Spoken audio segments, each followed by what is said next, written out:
धन्यवाद दोस्तों। मैं श्याम धरबिंद, जो कि गोली दर्पण से संबंधित जो कि फार्मूला है उत्तल दर्पण के लिए 1/F बराबर 1/V धन 1/U का निगमन बताएंगे। इसके पहले वाले वीडियो में अवतल दर्पण के लिए निगमन हमने बताया, आवर्धन क्षमता के लिए निगमन हमने बताया, फोकस दूरी तथा वक्रता त्रिज्या में हमने संबंध बताया। विज्ञान गणित संबंधित सभी समस्याओं का वीडियो आप सबके पास पहुंच रहा है। अब देखिए, उत्तल दर्पण के लिए सूत्र 1/F बराबर 1/V धन 1/F बराबर 1/V धन 1/U का निगमन हम कैसे करेंगे भाई? सर्वप्रथम हम उत्तल दर्पण बनाएंगे। उत्तल दर्पण हमने भाई किसे कहते हैं, इसके पहले सब कुछ बताया गया है कि जब प्रकाश का परावर्तन गोली दर्पण के उभरे हुए तल से होता है तो उत्तल दर्पण कहलाता है। उत्तल उभरा कहने का मतलब, इधर देखिए, ये उत्तल दर्पण हमने बनाया भाई, उत्तल दर्पण हमने बना दिया। पॉलिश हमेशा दाएं साइड होता है, कोई भी दर्पण रहे लेकिन पॉलिश दाएं साइड किया जाता है। यह उत्तल दर्पण बनकर तैयार। उत्तल दर्पण का नाम रखा हम M1 M2 रख दिया। M1 M2 बीचों बीच यह लाइन हो गया मुख्य अक्ष के, इस लाइन का नाम है मुख्य अक्ष। मुख्य अक्ष की परिभाषा हमने बताया है कि परावर्तक तल के मध्य बिंदु से जाने वाली रेखा को मुख्य अक्ष कहते हैं। जहां कटा है वहां माना हम P। क्या माना भाई? P, जिसे हिंदी में ध्रुव कहते हैं, अंग्रेजी में पोल कहा जाता है। इसका वक्रता केंद्र यहां माना C, फोकस यहां माना F। अब देखिए, इस पर यह मुख्य अक्ष हो गया। इस मुख्य अक्ष पर एक वस्तु रखा, वस्तु का नाम हमने AB दिया। अब देखिए, प्रकाश की किरण यदि हम मुख्य अक्ष के समांतर गुजारेंगे तो ऐसा लगेगा, ये भाई दर्पण के यह साइड तो प्रकाश की किरण निकलेगी नहीं क्योंकि पॉलिश किया गया है, लेकिन ऐसा लगेगा यह किरण एकदम फोकस से आ रही है। माने ऐसा लगेगा डॉट डॉट डॉट डॉट, ये फोकस से निकल कर इधर जा रही है। ऐसा आपको महसूस होगा कि फोकस से निकलकर जा रही है। अब देखिए, दूसरी किरण हमने जहां टकराया गया है उस पॉइंट का नाम हम रखा N। क्या नाम रखा भाई? N रखा। दूसरा किरण हम B से एकदम C के सीध में गुजारेंगे। B और C के सीध में गुजारा जब किरण, लेकिन आप जानते हैं अगर वक्रता केंद्र के सीध में कोई किरण जाएगा तो अपने मार्ग पर ही वापस लौट जाएगा। अगर यह यहाँ पर छेद होता तो निकल जाता, लेकिन छेद तो नहीं है भाई, इसलिए C के एकदम देखिए मिल गया। लेकिन एक किरण, यह दोनों किरणें एक दूसरे को या इस पॉइंट पर काटा, जिस पॉइंट पर काटा उसे हम माना भाई B'। क्या मान लिया? B'।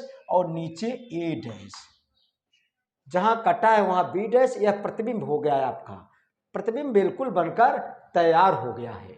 अब देखिए, यह तमाम कॉम्पिटिटिव एग्जाम में पूछा जाता है, लेकिन जो 10वीं और 12वीं में हैं उनको तो परीक्षा में कम से कम इतना लिख ही देना चाहिए कि क्या लिखेंगे? माना M1 M2 एक उत्तल दर्पण है जिसका ध्रुव P, फोकस F, वक्रता केंद्र C है।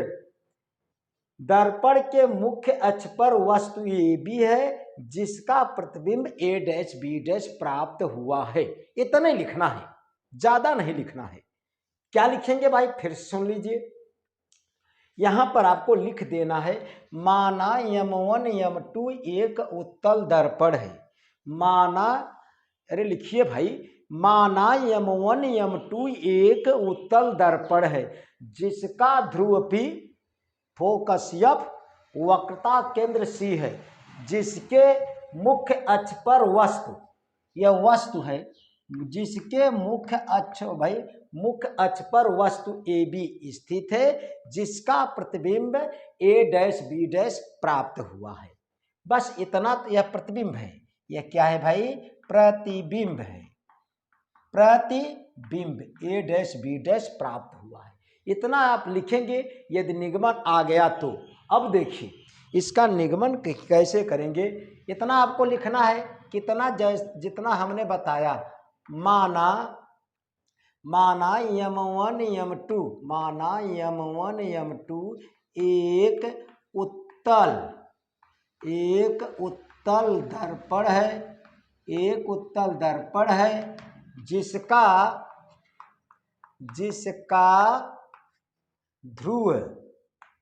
जिसका ध्रुव P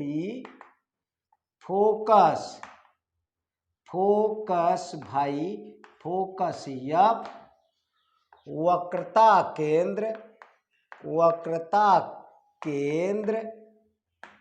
C। माना यम1 यम2 एक उत्तल दर्पण है जिसका ध्रुव P, फोकस F, वक्रता केंद्र C है, जिसके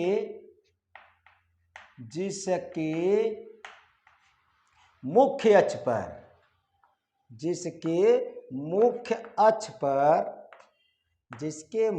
अक्ष पर वस्तु AB स्थित है, जिसका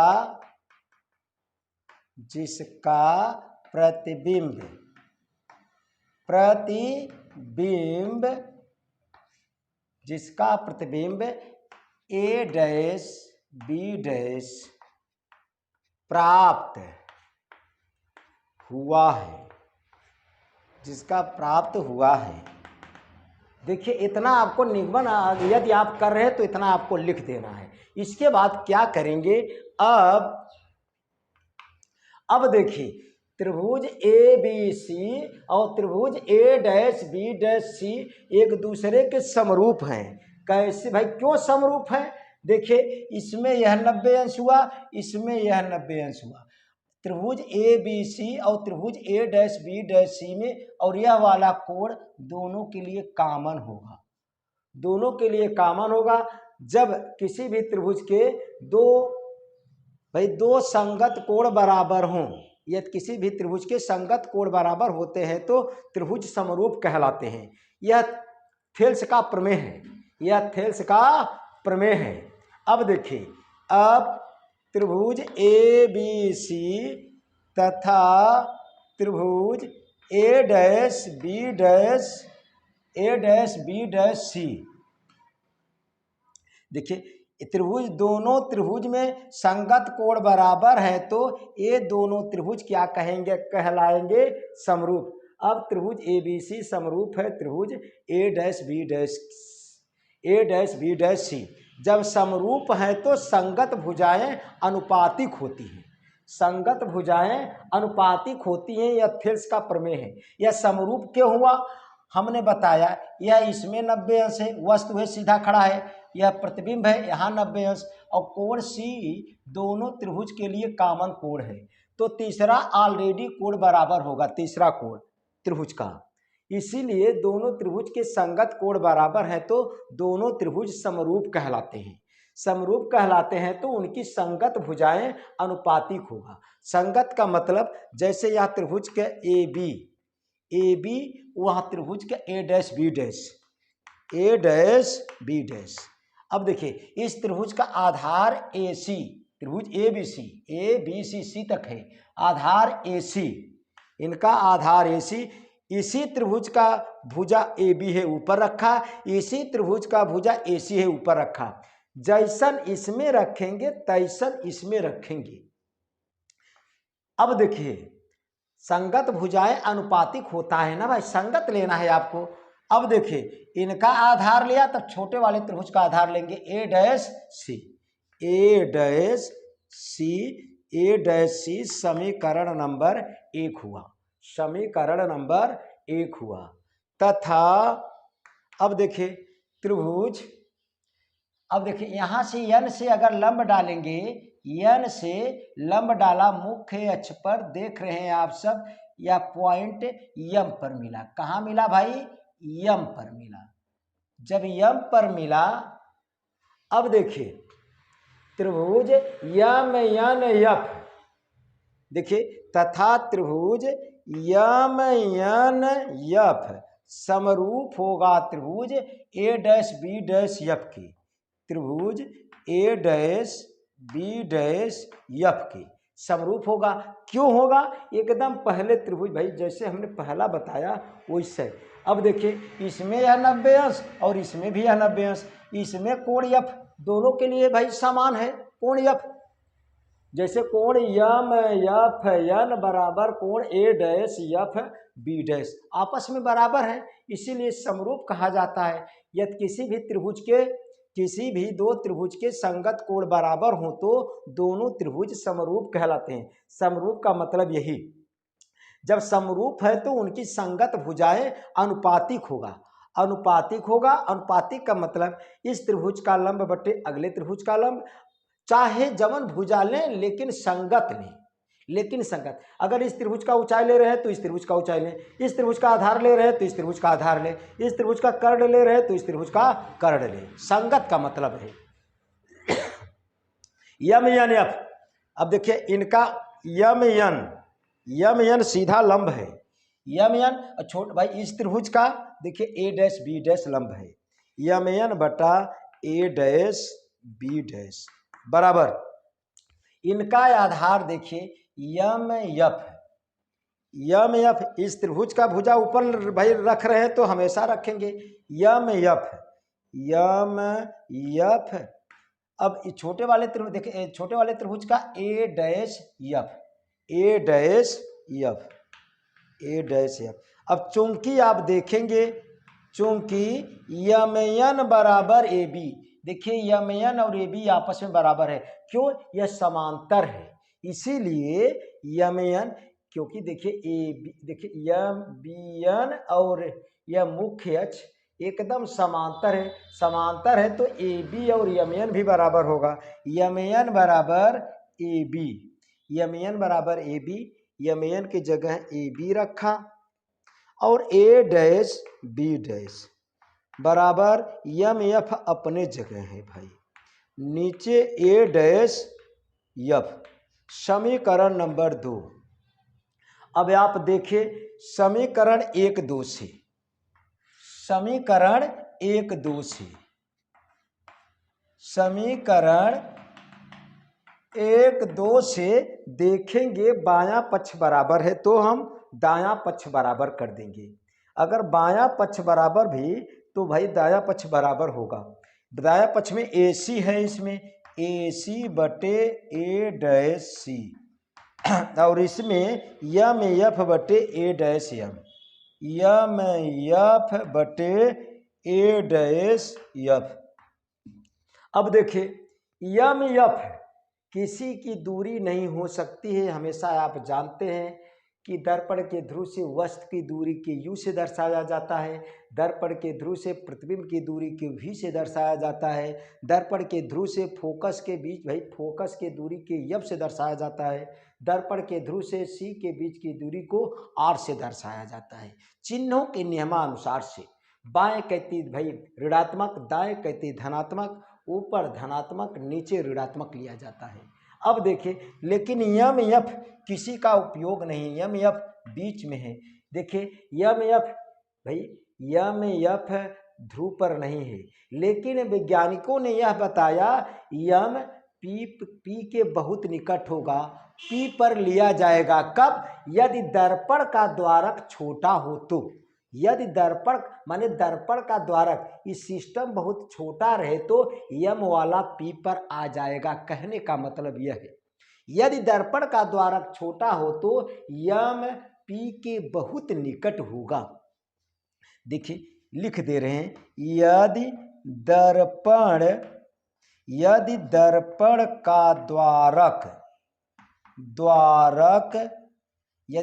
का द्वारक बहुत छोटा हो तो यम यम ध्रुव P के बहुत निकट होगा। यदि दर्पण का द्वारक, चलिए जाने दीजिए, यदि दर्पण का द्वारक छोटा हो तो, यदि दर्पण का द्वारक छोटा हो तो यम ध्रुव P के बहुत निकट होगा। बहुत निकट होगा, बहुत निकट होगा कहने का मतलब इसे समीकरण हमने 3 मान लिया।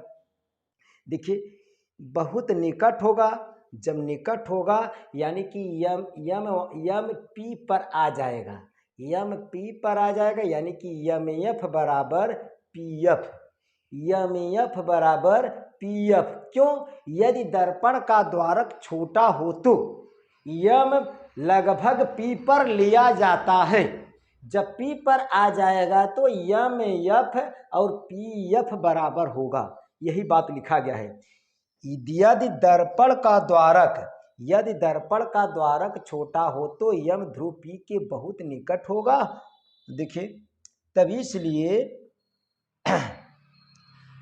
यानी कि इतना, तब क्या होगा, यम एफ बराबर PF, यम एफ बराबर PF। समीकरण नंबर 4 हमने मान लिया, समीकरण हमने 4 मान लिया भाई, जगह थोड़ा कम है इसीलिए।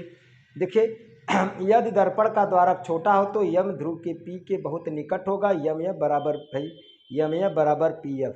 अब देखिए इसका स्क्रीनशॉट आप जरूर ले लें। अब देखिए अब क्या करेंगे, समीकरण 3-4 से, समीकरण 3-4 से यम एफ की जगह हम PF रखेंगे। इसका स्क्रीनशॉट आप ले चुके होंगे। अब देखिए अब यही एफ की जगह क्या रखेंगे, PF रखेंगे, यम एफ की जगह PF की जगह PF रखेंगे। देखिए यम एफ की जगह हम PF रखेंगे।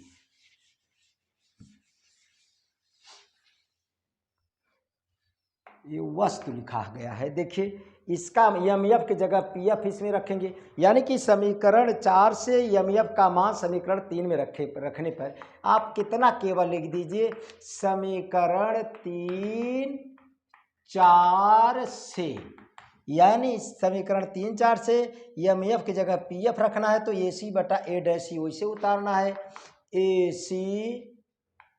AC बटे A डैश सी, वहाँ यम एफ की जगह क्या रखेंगे, PF रखा और इधर बटे में है A डैश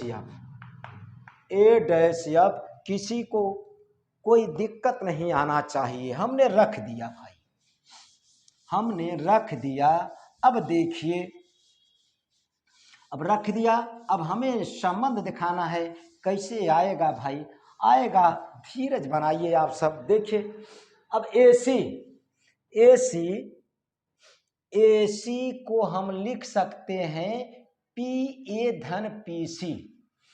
AC देखिए यहाँ से यहाँ तक दूरी है AC यहाँ से यहाँ तक दूरी है, इसी को हमने 2 ध्रुव से हमेशा तोड़ना है, क्योंकि सभी दूरियां ध्रुव से नापी जाती हैं, इसीलिए ध्रुव से हमने PA धन PC लिखा। चाहे आप ऐसे लिख दीजिए AP धन PC, तब वो सही होगा, फिर भी सही होगा, कोई दिक्कत नहीं होगा। यानी कि AC की जगह हम लिख सकते हैं PA धन PC। AC की जगह हमने लिखा, क्या लिखा भाई, PA धन PC।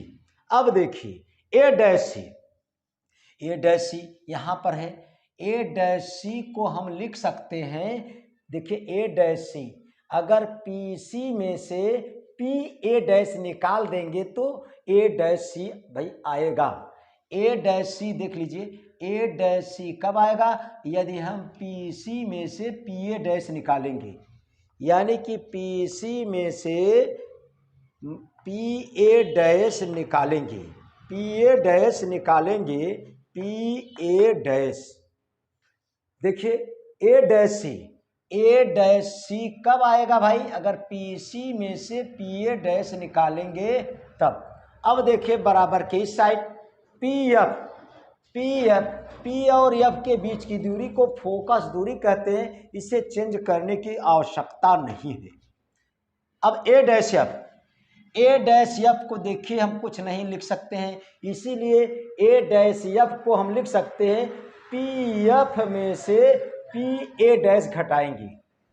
पी एफ में से देखिए ए डैश एफ छोटा दूरी है, ए डैश एफ इतना ही है, ए डैश एफ के जगह हम लिख सकते हैं पी एफ में से पी ए डैश घटाएंगे, पी एफ में से पी ए डैश घटाएंगे, बस। अब चिन्हों के नियमानुसार से मान रखेंगे, बस हल करेंगे, आंसर आएगा। अब देखिए चिन्हों के नियमानुसार, चिन्हों के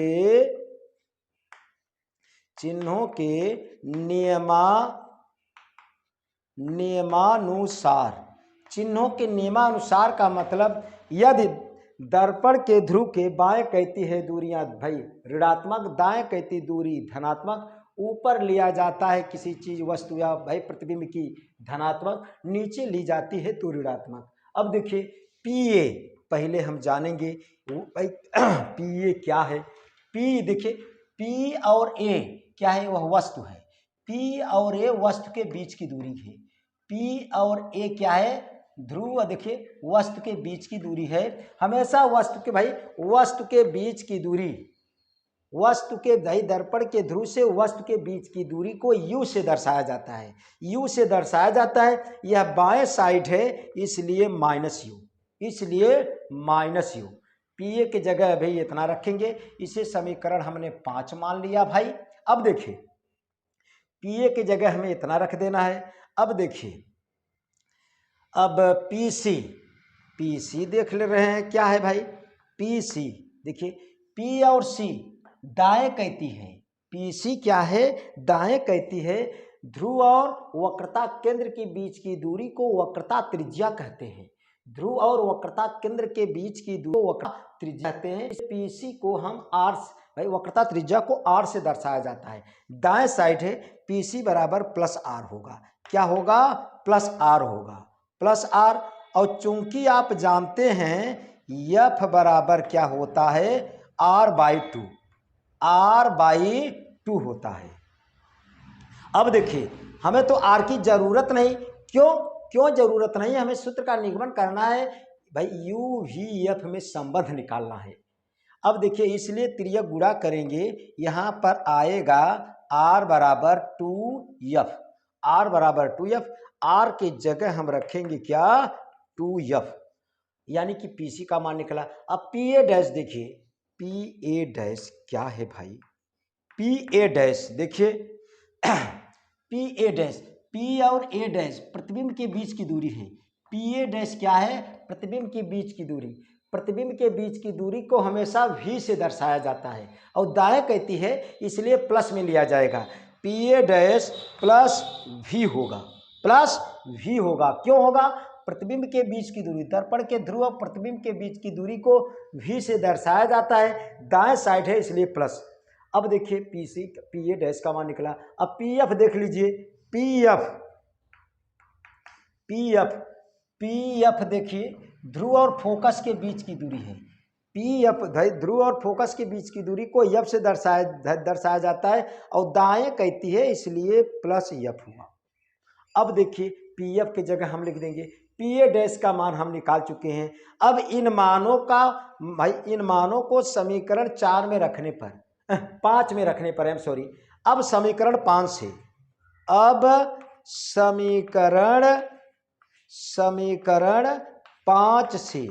समीकरण 5 से क्या करेंगे, अब इन मानों को समीकरण 5 में रखेंगे। अब इन मानों को समीकरण 5 में रखेंगे, अब इन मानों को समीकरण 5 में रखेंगे भाई। देखिए समीकरण 5 में जब हम रखेंगे इन मानों को, अब देखिए अब इन मानों को समीकरण 5 में रखेंगे, केवल हल करेंगे, आंसर आएगा आपका। केवल कैलकुलेशन है, इसमें कुछ है नहीं निगमन में। अब देखिए केवल आपको निगमन समझ में आना चाहिए। देखिए पी ए की जगह क्या रखेंगे भाई, माइनस यू, पी ए के जगह हमने माइनस यू रखा, प्लस प्लस रखा। पी सी के जगह क्या रखेंगे भाई, पी सी के जगह हमने 2f निकाला, 2f रखा।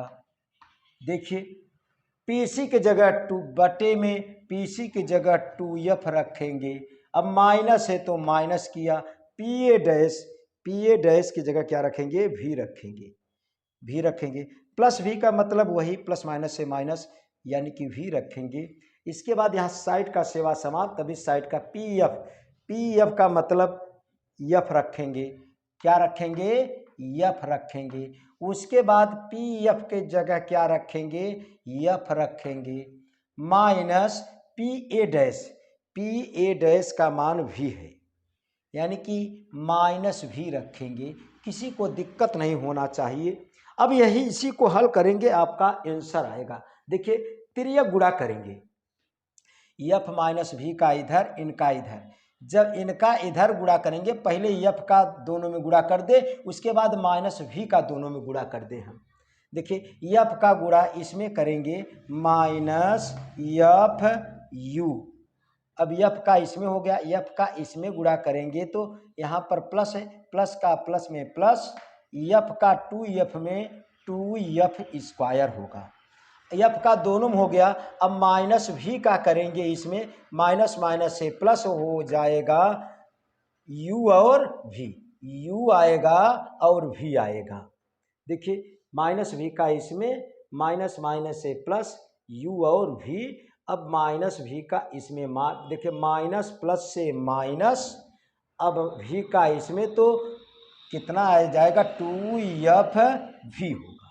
अब देखिए इन दोनों का यफ में करना है, बराबर का निशान देकर। तिर्यक गुणा इसमें हो गया, अब इनका गुणा इसमें।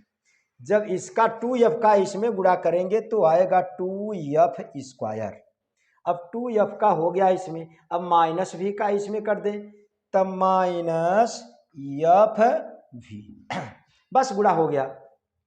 अब देखिए बराबर के यहाँ साइड 2f स्क्वायर है, बराबर के वहाँ साइड भाई प्लस 2f स्क्वायर है, यह आपस में कट जाएगा। क्यों कटेगा, अगर बराबर के वहाँ साइड ले जाएंगे तो माइनस में हो जाएगा, प्लस माइनस में अगर संख्याएं बराबर रहती हैं तो कट जाती हैं, इसीलिए यह कट गया भाई। अब देखिए अब बचा जो, उसे एक साइड किया हमने। देखिए एफ यू यहाँ है, F you minus F you यहाँ है, और एफ यू आपको कहीं दिखाई नहीं दे रहा होगा। अब देखिए सबको एफ वाला एक साइड कर दिया, केवल यहाँ यू, देखिए यू भी लिखा हम, यह वाला यू और भी बराबर कहा, बराबर के देखिए ये केवल यह लिखे हैं, अभी यह बराबर कहा, बराबर कहते ही मान पहले यह लिखेंगे माइनस एफ भी। अब यह जो दिया गया था ये बराबर के बाएं साइड था, अब दाएं साइड ले जाएंगे तो प्लस हो जाएगा 2f भी। अब और यह वाला माइनस है तो दाएं भाई F you minus F you दाएं भाई बाएं साइड है, अब दाएं साइड ले जाएंगे तो प्लस हो जाएगा, प्लस एफ और यू, बस सेवा समाप्त, किसी को दिक्कत नहीं होनी चाहिए। अब देखिए यू ही बोले भाई, कहीं परेशानी आपको नहीं होनी चाहिए। अब देखिए यहाँ घटेगा, 2f भी में से एक एफ भी निकालेंगे तो एक ही एफ भी बचेगा और धन वाला बचेगा, यानी कि एफ भी, और यहाँ पर ये तो घट गया, यहाँ धन एफ यू, दोनों में से एफ कॉमन लेंगे, दोनों में से एफ कॉमन लेंगे, यहाँ पर यू भी एफ कॉमन लिया हमने, बचा भी प्लस यू। अब केवल तिर्यक गुणा करेंगे, आंसर होगा, तिर्यक गुणा करेंगे आंसर होगा, जरूर इसका स्क्रीनशॉट आप ले लीजिए।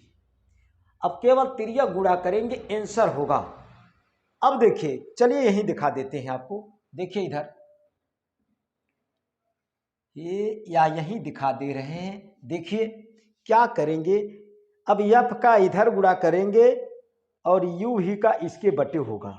अब देखिए एफ इधर आएगा तो यहाँ पर ऊपर 1/f बराबर, ये यू भी का तिर्यक गुणा इसमें तब v प्लस u सब का बट्टा हो जाएगा u भी।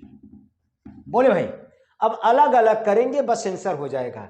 1/f बराबर अलग अलग करेंगे v बटा u भी, v से v कैंसिल, 1 बटा आ जाएगा u और इधर आ जाएगा 1/v।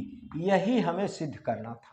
जब अलग अलग करेंगे तो एक एक कट जाएगा, यही आपका आंसर, यही आपका आंसर 1/f बराबर 1/u धन 1/v। चाहे 1/f बराबर 1/v धन 1/u कहिए, चाहे 1/u पहले कीजिए बाद में, कोई दिक्कत नहीं होगा। यह था यह निगमन उत्तल दर्पण के लिए। अगर आपको कहीं परेशानी हो, अब देखिए यहाँ पर, अरे भाई जब अलग अलग बटा करेंगे, देखिए v बटा, अगर v बटा आप करेंगे u भी, v से v कटेगा, 1/u आएगा, फिर प्लस u बटा u भी, u से u कैंसिल, तब 1/v आएगा। अलग अलग करेंगे तो यह आपका आंसर जाएगा। यानी कि उत्तल दर्पण के लिए निगमन यह था। अगर आपको कहीं परेशानी हो तो आप पूछ भाई कमेंट के माध्यम से जरूर कहिए, बताइए हमसे, सर जी हमें नहीं समझ में आया, एक बार और बताइए। चलिए देखिए, हम अलग अलग करके दिखा दे रहे हैं। अलग अलग करेंगे भाई, देखिए 1/f बराबर यहाँ v बटे u भी प्लस u बटे u भी, v से v कटा, u से u कटा, तब देख लीजिए यही चीज आ रहा है कि नहीं आ रहा है, आ रहा है ना भाई, इसीलिए कहीं दिक्कत नहीं होना चाहिए। अब देखिए, अगर दोस्तों अगर आप नए हो तो निश्चित रूप से चैनल को भाई सब्सक्राइब कीजिए और लाइक करना न भूलिए। धन्यवाद दोस्तों।